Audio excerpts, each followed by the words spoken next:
Hey everyone, it's Grace. Welcome back to my channel. In the last video, I talked about 5 reasons why I think the Fed is popping the asset bubble in 2022. To be precise, it's the liquid asset. You can click here to check out that video. So in today's video, I want to dig into what it means for the economy in 2022 when there is a historically high number of people quitting. Before we begin, remember to subscribe to my channel and click on the bell button so you get notified immediately when new videos are uploaded.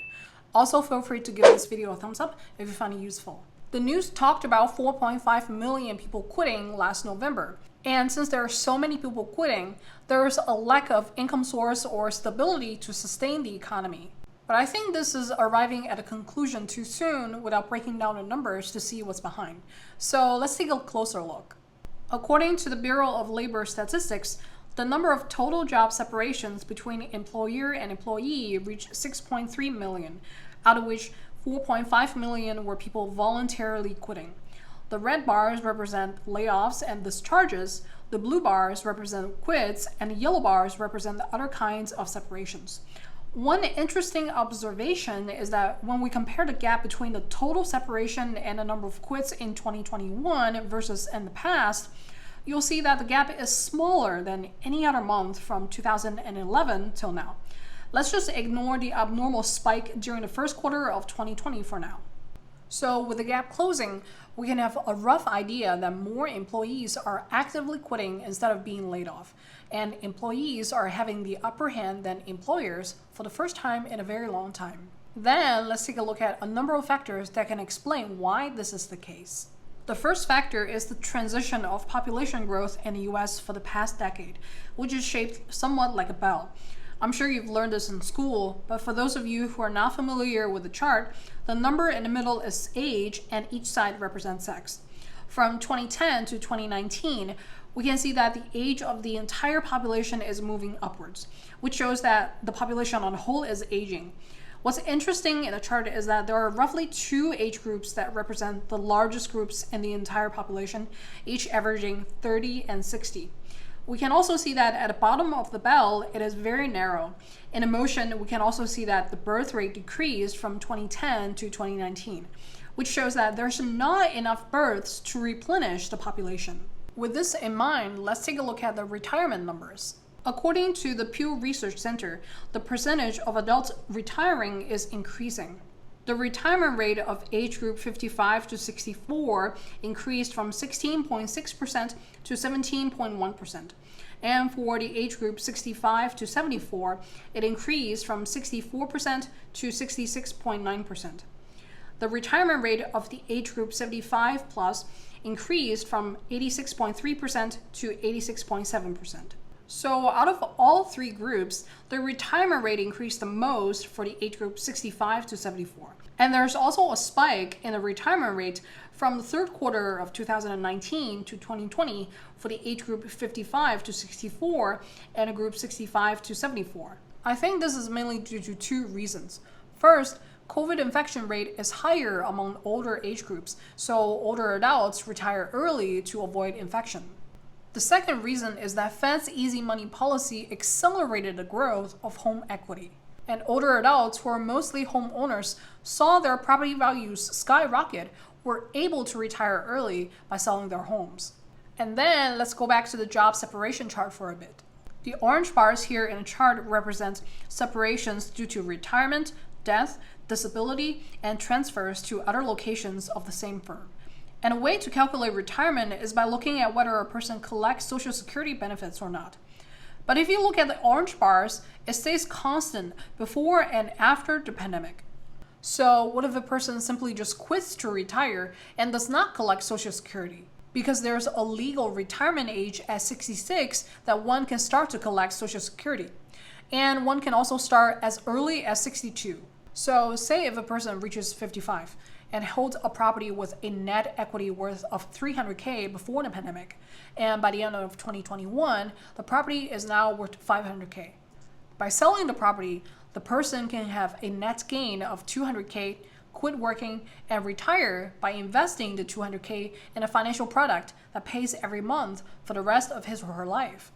So I think that a portion of the quits here capture some of the older adults who have retired and reached 55, but have not reached the earliest legal retirement age yet.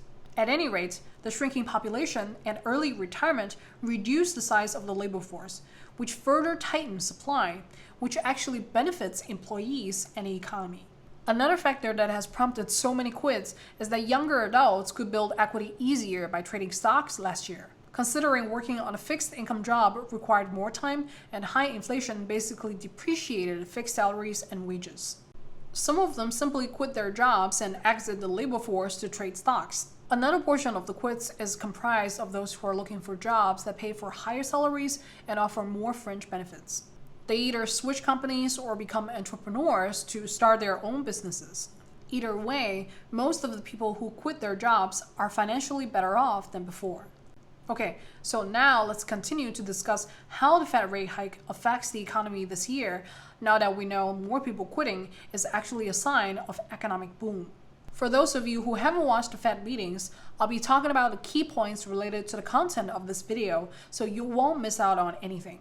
Remember, government policy is very, very important for your financial decisions.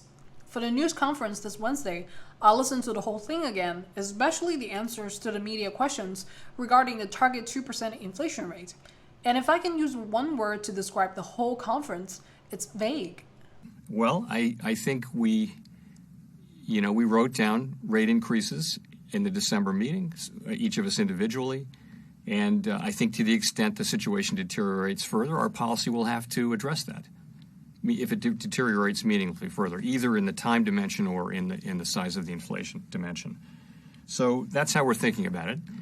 As I mentioned, though, I think it's part of this will be that the Fed, moving away from a very highly accommodative policy to a substantially less accommodative policy, and then over time to a policy that's not accommodative in time. I don't know when that will be. Those are the things that we're thinking about.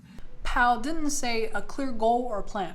He didn't say by this time the inflation should be this much by increasing this increment. But he did emphasize the comparison between the economic expansion in 2015 and now a couple of times. We've been saying that what we need here is another long expansion, which is the kind of thing we saw over the last, which is the record long expansion. We saw labor force participation rise. We saw wages persistently higher for people at the lower end, and there really was no obvious imbalance in the economy that threatened that expansion. It could have gone on for years were it not hit by the pandemic. As far as the supply side of the economy, there's very little that can be done to relieve the strain in the short run. As long as COVID is not over, the supply chain cannot completely go back to normal. So here's what I think about the outlook of 2022 according to the Fed's conference.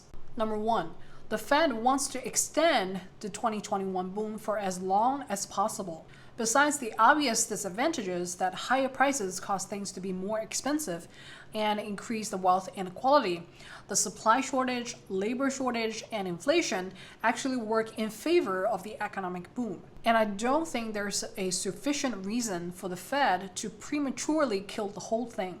Number two, one purpose of the Fed rate hike is really to get people back to the labor market by shrinking the inflated value of liquid assets. It's more of an attempt to increase labor supply than to reduce inflation, which is becoming more persistent and harder to tame. Personally, I don't think it's going to relieve the labor market constraints anytime soon, because people can make money by shorting the stocks just as easily as they do in a rally. In addition, the labor shortage is not just a product of COVID or the Fed's easy money policy. It's also a result of the transition of the population. More people are getting older, and not enough children are being born. Unless the US comes up with policies to encourage people to have more children or ease the immigration policies to bring more foreign workers, labor shortage is going to stay, and demand is going to be stronger than supply for a very long time. Number three, the real estate market will remain steady while the liquid market crashes because more people are looking for a place to safely park the equity that they have built since the pandemic. Worst case scenario, people rather become landlords and collect rent because it's passive income than going back to work because the salary and wage growth just can't catch up with the growing inflation.